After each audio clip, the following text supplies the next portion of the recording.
So when we were talking about making box plots, we introduced the concept of Q1, which marked the 25th percentile, Q2, which is the median, which marks the 50th percentile, and Q3, which marks the 75th percentile.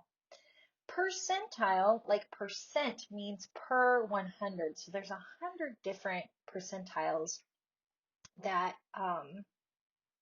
we could have. So let's talk about how to calculate what percentile we're in. So the nth percentile of a data set divides the bottom n percent of data values from the top 100 minus n percent.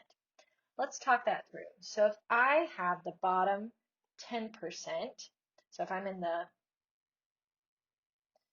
let me write that. So if I'm in the 10th percentile, that divides the bottom 10% of data from the top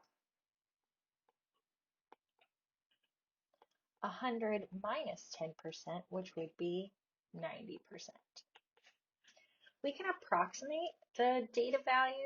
We can approximate the percentile of a data value with the following formula. So we take the percentile of the data value is the number of data values less than this data value divided by the total number of values in our data set times 100.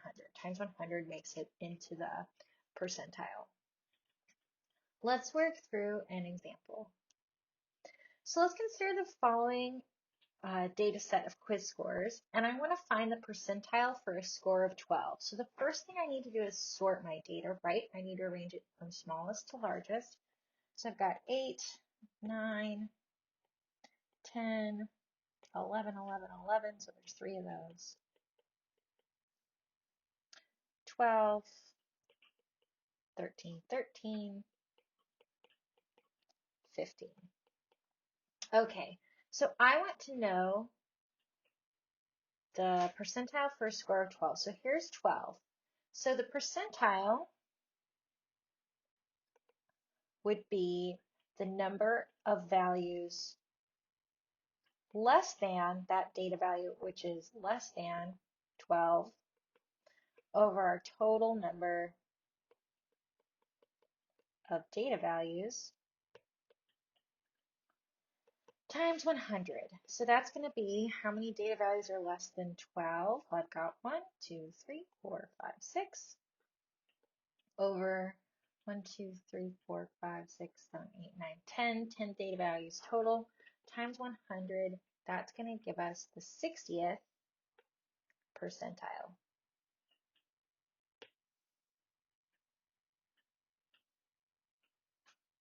We can also use this percentile formula a little bit backwards in order to determine what place in a data set a particular percentile would have. So let's say we have a data set with 50 sample values. The 12th percentile is at what place in the data set? We want to know if I have 50 numbers lined up, so many, what marks the 12th percentile? That's our question. So let's take a look at our original percentile formula, and then I'm going to show you this shortcut. Okay, so we had my percentile was the number of data values less than that position, right? Over my total times 100. This means that the percentile, so we're looking for the 12th percentile, is some number of data values, we're going to represent that with x, over our total number of data values, which is 50 times 100.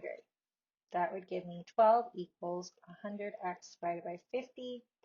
12 equals 2x, so 6 equals x. So the 6th data value in my data set of 50 would mark the 12th percentile. We can take a little shortcut by taking the percentile as a decimal times the total number of sample values. So if I took So if I took 0.12, so 12th percentile as a decimal, times 50, that would give me 6. So that's two different ways to find a desired percentile. Now for these next examples, we're going to have to look at table 4.3, which is in the next slide. So my question is, what is the percentile for the data value of 104.54 ng per ml for smokers? So I think that's nicotine grams per milliliter. So we're going to look for this number in our next table. So here's the table, right? I've got a column for smokers, non-smokers. Here's the order number. So I'm looking for 104.54 for smokers. So that's actually in the 35th position. So in order to take this percentile, we are going to take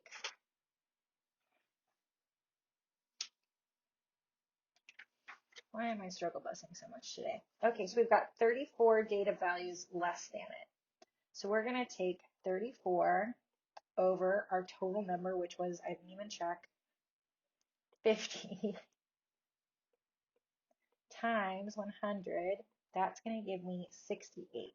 So that smoking nicotine level marks the 68th percentile. Let's work through another example.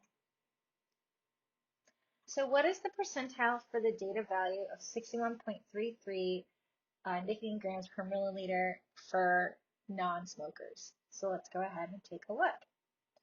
So now instead of looking in the smokers column, I'm going to look in the non-smokers, and I find 61.33. That is the 50th position. So there are 49 data values less than that.